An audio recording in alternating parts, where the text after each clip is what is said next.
sesungguhnya perkara pertama yang akan ditanya di hari kiamat adalah sholat. Jika baik sholatnya, baik semua amalnya.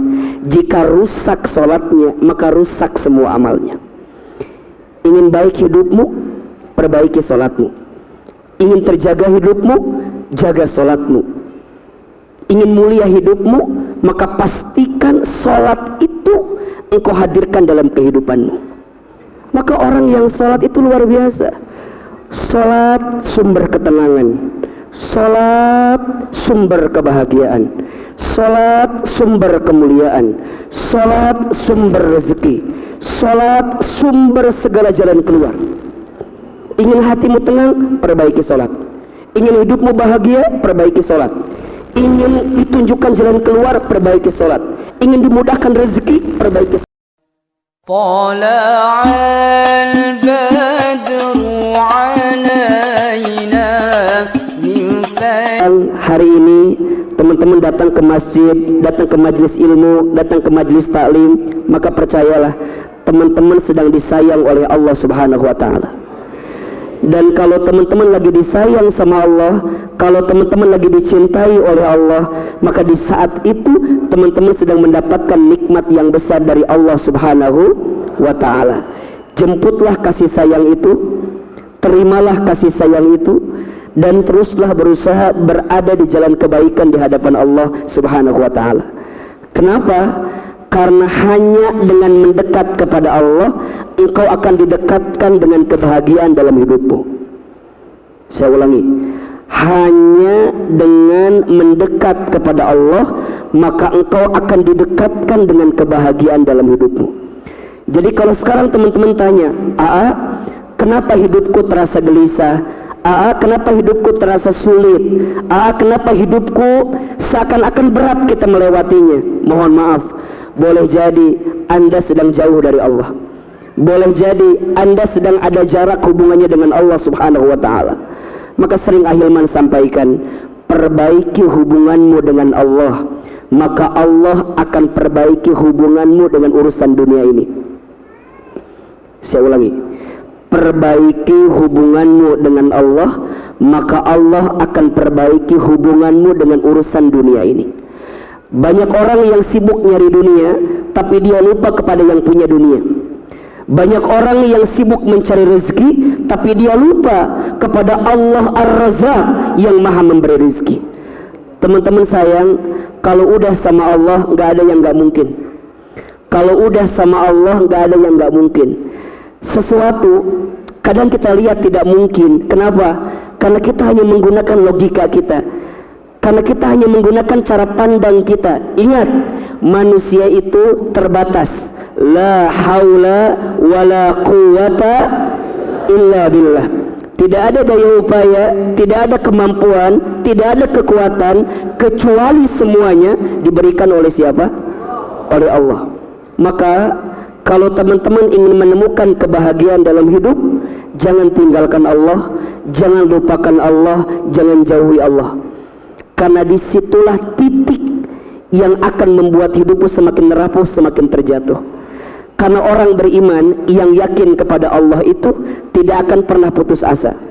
Orang beriman yang yakin kepada Allah itu tidak akan berlebihan dalam kesedihan. Coba dibuka surat Ali Imran ayat 139. Surat apa? Ali Imran ayat berapa? 139. A'udzubillahi minasyaitonirrajim. Bismillahirrahmanirrahim.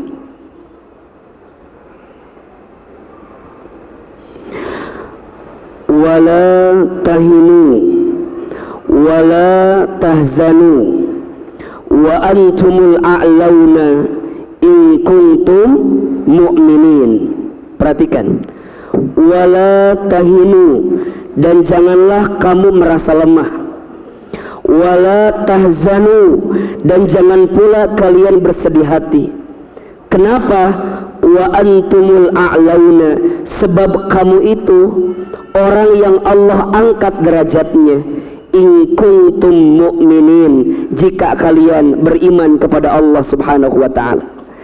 Jadi kalau teman-teman sayang, malam ini diberikan kelembutan hati, diberikan keringanan langkah untuk mendekat taat kepada Allah dengan hadir di majlis ilmu, maka tolong catat baik-baik, teman-teman sedang diangkat derajatnya oleh Allah untuk mendapatkan kebaikan di hadapan Allah Subhanahu wa ta'ala. Makin teman-teman dekat ke Allah, makin teman-teman taat ke Allah, maka makin teman-teman akan dekat dengan kebahagiaan itu. Banyak orang yang seringkali lupa untuk mengetahui jalan terbaik agar bisa menemukan kebahagiaan dalam hidupnya.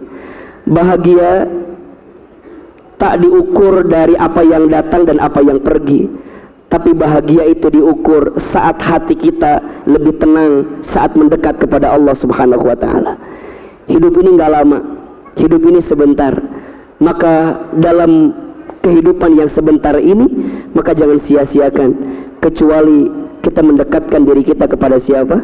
Allah Subhanahu wa ta'ala. Begitupun ketika kita belajar tentang obat hati yang gelisah. Di pertemuan sebelumnya Ahilman sampaikan ada 5 obat hati ketika hati kita gelisah. Yang pertama kita bahas di pertemuan kemarin, jika hatimu gelisah maka perbanyaklah baca Al-Quran dan maknanya. Yang kedua, malam ini kita bahas, ketika hatimu sedang gelisah maka perbanyaklah sholat di waktu malam, khususnya sholat tahajud. Umumnya perbaiki sholat.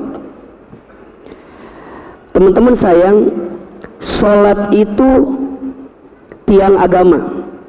As-sholatu imaduddin, faman aqamaha faqad aqamaddin, wa man tarakaha faqad hadamaddin.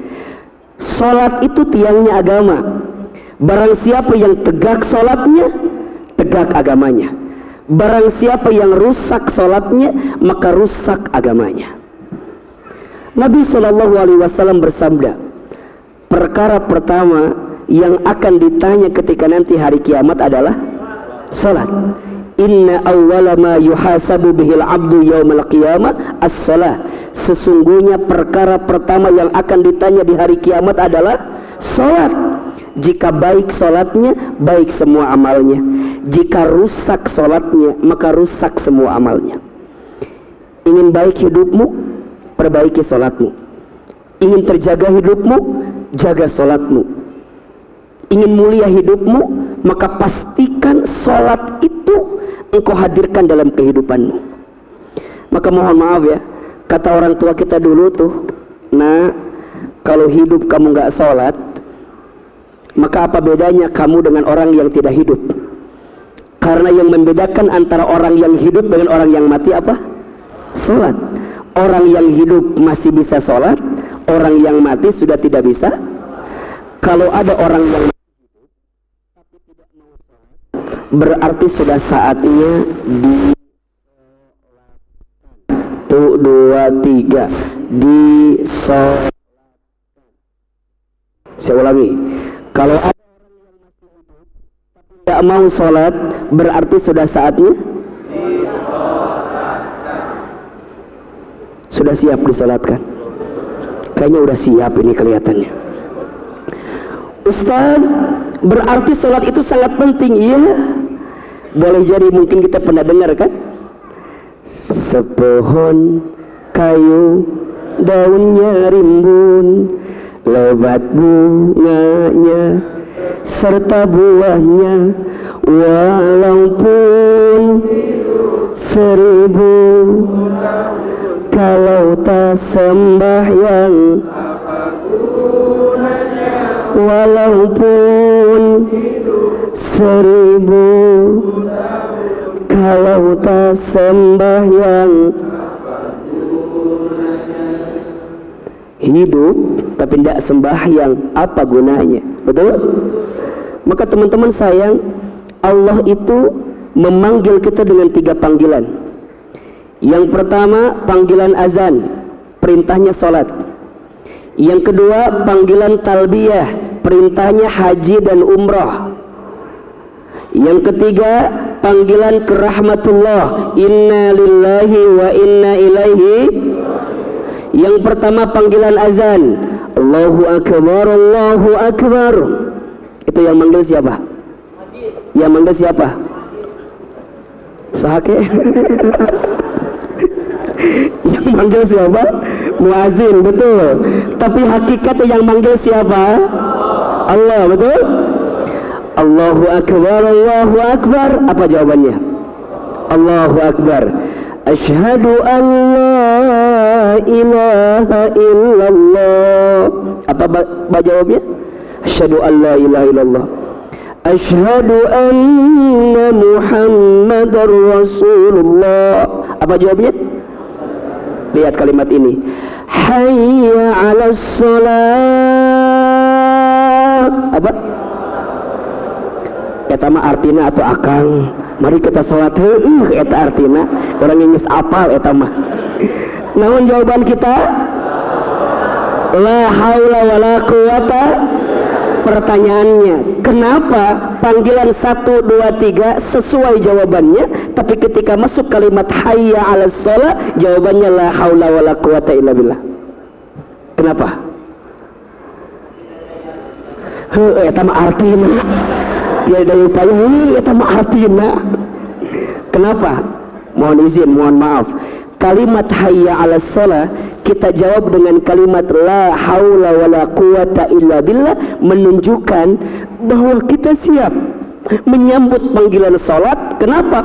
Karena dengan salat itu Allah akan berikan pertolongan dalam kehidupan kita. Makanya ketika Allah manggil kita sholat, Allah tuh tahu kamu tuh lagi susah. Hei Hilman, kamu tuh lagi punya pertanyaan. Bukankah kamu punya hajat, punya keinginan, punya harapan, punya cita-cita? Betul? Kita punya nggak harapan? Punya nggak keinginan? Punya nggak kemauan? Punya nggak harapan? Punya nggak cita-cita? Allah tuh tahu Hilman kamu punya keinginan. Saat engkau datang kepadaku mendirikan sholat, aku sudah siapkan jawaban terbaik dari setiap persoalan. Hayya 'alal falah. Siapa yang mau mendapat kemenangan? Siapa yang mau sukses? Siapa yang mau berhasil? Karena kita tahu kalau kita mengandalkan diri kita banyak gagalnya. Betul apa betul? Coba Ahilman tanya, teman-teman, dari sekian banyak keinginan, lebih banyak yang terjadi atau yang tidak terjadi? Jawab. Dari sekian banyak keinginan kita, lebih banyak yang terjadi atau yang tidak terjadi? Teman-teman ikhwan, dari sekian banyak akhwat yang kita suka, lebih banyak yang nerima atau nolak kita? Waca. Anda salah mengandalkan wajah Anda yang gak seberapa itu. Anda salah mengandalkan ustadz. Saya punya kerjaan, saya ganteng, saya kaya. Mohon maaf, sekarang mah yang ganteng tidak menjamin kebahagiaan, apalagi yang jelek. Bener. Ustadz, sekarang mah dengan kaya bisa dapat semuanya, belum tentu. Bahagia itu bukan karena paras, bahagia bukan karena harta. Teman-teman akhwat, jangan nyari laki-laki yang ganteng. Yang ganteng itu banyak maunya dan berpotensi menyakitkan hati. Makanya Ahilman gak mau disebut ganteng. Aama manis. Ganteng mah berpotensi menyakitkan hati. Dia kaya, mohon maaf, memang semua bisa dibeli dengan uang, tapi ternyata kebahagiaan gak bisa dibeli dengan uang. Betul? Aku membela kalian karena aku tahu kalian gak ada uangnya, jadi tenang, aku bersama dengan kalian. Jadi gimana Ustadz? Allah tuh pengen siapa yang mau berhasil, siapa yang mau sukses, siapa yang mau mendapatkan apa yang kamu harapkan dalam hidup. Sholat, kira-kira begitulah. Betul apa betul? Kemudian Allahu Akbar, Allahu Akbar. Apa jawaban kita? Allahu Akbar, la ilaha illallah. Apa jawaban kita? Kita tahu nih, Allah ngasih kesempatan kita sholat, Allah manggil kita sholat, maka segera kita datang kepada Allah. Perhatikan, kalau teman-teman perhatikan, semua bacaan sholat itu menunjukkan bentuk komunikasi kita kepada Allah. Allahu Akbar, apa artinya? Allah Maha Besar. Saat kita sholat, kita menunjukkan bahwa tidak ada yang lebih besar dalam hidup kita kecuali siapa? Ya Allah, kerjaanku kecil, usahaku kecil, harapanku kecil, sungguh tidak ada yang paling besar kecuali siapa? Allah. Kita baca iftitah, Allahumma ba'id baini atau Allahu Akbar kabiro, silahkan, gak usah berantem karena masing-masing ada dalilnya. Ya, mau Allahu Akbar kabiro mangga, mau Allahumma ba'id mangga, yang salah yang mana? Itu sholat itu jadi masalah mah. Baca Al-Fatihah, perhatikan kalimatnya, Bismillahirrahmanirrahim. Apa artinya? Dengan menyebut namamu ya Allah yang maha pengasih lagi maha. Teman-teman di situ berbisik sama Allah, ya Allah, kalau hari ini ada yang menyakitiku, kalau hari ini ada yang mengkhianatiku, kalau hari ini ada yang menzolimiku, aku nggak sakit ya Allah, karena ada Engkau yang maha pengasih lagi maha penyayang. Maka orang yang paham artinya, ketika dia baca Bismillah, maka dia nggak akan terus-terusan dalam kegelisahan. Dia nggak akan terus begitu sulit, nggak akan keluar pikiran itu. Apalagi mikirin Rehan, nggak akan. Walaupun Rehan sulit dilupakan ya, karena terlalu baik biasanya begitu ya. Tapi ketika dia baca Bismillahirrahmanirrahim, dalam benaknya tidak ada yang bisa mencintai dia kecuali siapa? Allah. Teman-teman sayang ingat ya, manusia itu berpotensi menyakiti kita. Maka sering Ahilman sampaikan, jangan terlalu berharap kepada manusia. Berharap kepada manusia itu patah hati yang disengaja. Banyak orang yang bilang gini, dia nyakitin saya, dia nyakitin saya. Shh, bukan dia yang menyakitimu, kamu hanya tersakiti oleh harapanmu sendiri. Status hari Senin. Jadi nggak ada yang nyakitin kita. Salahnya kita sih terlalu berharap sama manusia, betul? Udah tahu manusia tuh lemah, udah tahu sering nyakitin, kenapa atuh masih terus memberikan harapanmu kepada makhluk yang berpotensi menyakitimu? Maka nanti dia akan baca lagi, Alhamdulillahi Rabbil, segala puji bagimu ya Allah, Tuhan semesta alam. Apa? Ya Allah, kalaupun aku dapat nikmat sekarang, ini bukan gara-gara aku, tapi nikmatnya dari siapa? Orang yang sholat hilang kesombongan, orang yang sholat hilang ujubnya, orang yang sholat hilang diri merasa. Maka mohon maaf, sering Ahilman juga sampaikan, yang membuat iblis tidak akan pernah masuk surga gara-gara apa? Sombong. Maka Ahilman tidak pernah mengajarkan anak-anak teman hijrah untuk punya sifat merasa. Hati-hati, jangan merasa pintar, harusnya pintar merasa. Status hari Selasa. Jangan merasa pintar, harusnya pintar merasa. Punten mohon izin, kayaknya hari ini banyak orang yang merasa pintar tapi tidak pintar merasa. Teman-teman sayang, makin kita belajar, makin kita taklim, makin kita ikut kajian, harusnya makin kita merunduk dan kita nyadar diri kalau kita nggak tahu apa-apa. Maka nggak akan ada waktu lihat aib orang lain. Kenapa? Karena dia tuh sadar kalau aib dia juga banyak. Betul? Ini penting sekali. Maka mohon maaf ya, sepulang dari sini teman-teman nggak boleh jadi orang yang paling merasa itu. Teman-teman jangan ngobrol sama teman-temannya, bro, apa? Kita alhamdulillah ngaji ya bro ya. Insya Allah kita mah ahli surga ya bro ya, Masya Allah. Ya walaupun habis ini kita nonton Piala Dunia, tapi kita kan udah dapat ini ya bro ya, tenang ya bro ya. Tuh lihat orang gak pada ngaji bro. Kita... Maka teman-teman gak boleh begitu. Kita gak pernah tahu. Diibaratkan ada orang yang kelihatannya melakukan amalan surga, tapi ternyata Allah masukkan dia ke dalam api neraka. Ada orang yang kelihatannya melakukan amalan neraka, tapi Allah masukkan dia ke dalam surga. Kenapa coba? Karena ternyata yang membedakan antara mereka berdua ada perasaan hati yang bersih dalam hidupnya. Maka teman-teman saya nggak boleh, jangan besar kepala, ulah gede, bisi teu asup helm. Ulah helm aja nggak mau masuk, apalagi surga, betul? Maka kalau ada sebesar biji zarah kesombongan di hati kita, segera istighfar. Maka sholat melembutkan hati. Alhamdulillahi Rabbil. Ya Allah, sekarang hamba punya kerjaan, ini darimu ya Allah. Hamba usaha, ini darimu ya Allah. Hamba punya jodoh, ini darimu ya Allah. Dan kalaupun jodoh hamba diambil, yang hamba berharap sama dia tapi diambil, ini juga darimu ya Allah. Dan hamba yakin setelah lebih baik daripada dia yang meninggalkanku. Siapa Ahilman? Tuing atuh. Kalau nanya ke saya, dah saya kata apa? Maka orang yang sholat nggak akan berlebihan, nggak akan ini mah ustad, aku tes setelah putus sama dia jadi nggak bisa makan apa-apa. Emang kenapa? Iya, karena hampir semua menu pernah aku makan bersama dengan dirinya. Lihat nasi ingat dia, lihat ayam,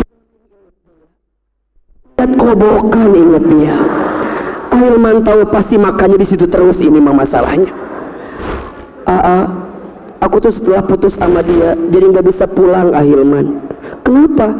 Karena hampir semua jalan pernah aku tempuh bersama dengan dirinya. Setiap likukan jalan aku teringat bagaimana cara dia memperlakukan aku. Dan aku ingat setiap bensin yang keluar air. Udahlah, nggak usah.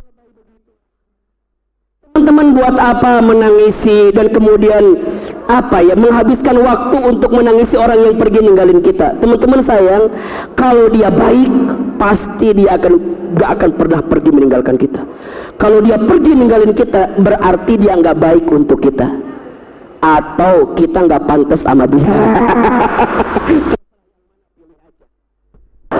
Apakah mungkin dia yang nggak baik untuk kita, atau kita yang nggak pantas untuk dia? Yang mana kira-kira? Kalau kata Ahilman mah, buat ngobatin hati jawab aja, aku terlalu baik untuk dirinya. Untuk ngobatin hati itu mah ya. Jadi ketika dia baca Alhamdulillahirrabbilalamin, tenang. Dia baca lagi Ar-Rahmanir-Rahim, Maliki Yaumiddin, sampai kemudian dia curhat, Iyyaka na'budu wa iyyaka nasta'in. Hanya kepadamulah aku menyembah dan hanya kepadamulah aku minta pertolongan. Berarti saat kita mengucapkan kalimat itu, kita bilang, ya Allah, tolong hamba ya Allah, bantuin hamba ya Allah. Kan begitu, kuatkan hamba ya Allah. Teman-teman yang lagi sulit kerjaannya, minta sama Allah. Teman-teman yang lagi susah usahanya, minta sama Allah. Iyyaka na'budu wa iyyaka nasta'in. Bukan kepada siapa-siapa, bukan, sama Allah. Kata Allah, hambaku, apa yang kamu minta? Kita jawab lagi, ihdinas siratal mustaqim. Ya Allah, tunjukkan kami. Dalam ayat lain, dalam terjemah lain diterangkan, ihdinas itu bukan hanya ditunjukkan, tapi dihantarkan. Kalau ditunjukkan, semua ditunjukkan. Tapi kalau dihantarkan, ditemenin. Sama kalau kita nanya sama orang Sunda, pasti dijawab kan? Alamat si ini mana? Di situ. Terus ke kanan, terus ke kiri, terus ke kanan deh, gitu kan? Itu hanya ditunjukkan. Tapi kalau ihdinas siratal mustaqim, dihantarkan sama Allah, ditemenin. Hambaku, jodoh kamu tuh itu tuh.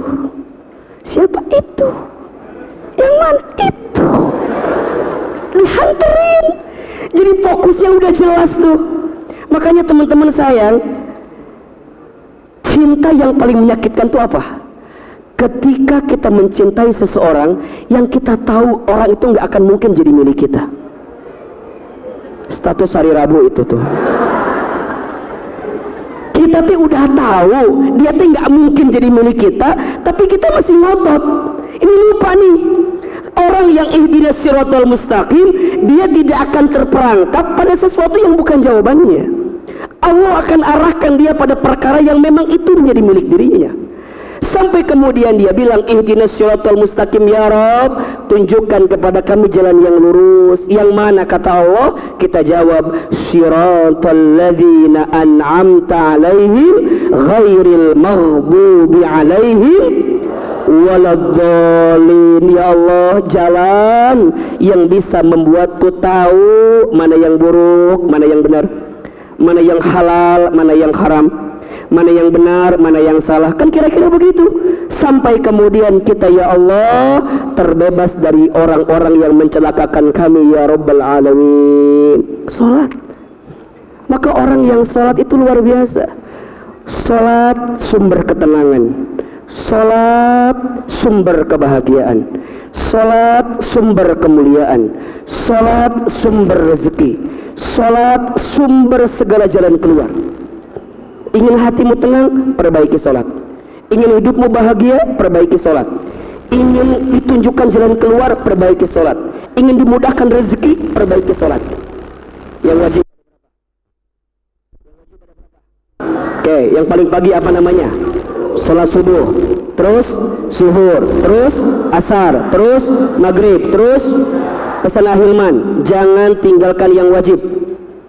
Kenapa? Jaga 5 yang wajib ini, maka Allah akan jaga kebaikan dalam hidup kita, terutama subuh dan isya. Kalau kamu mau lihat orang muslim yang sempurna, lihat sholat 5 waktu. Kalau kamu mau lihat orang beriman, benar imannya, lihat sholat subuh dan sholat isyanya, terutama sholat subuh.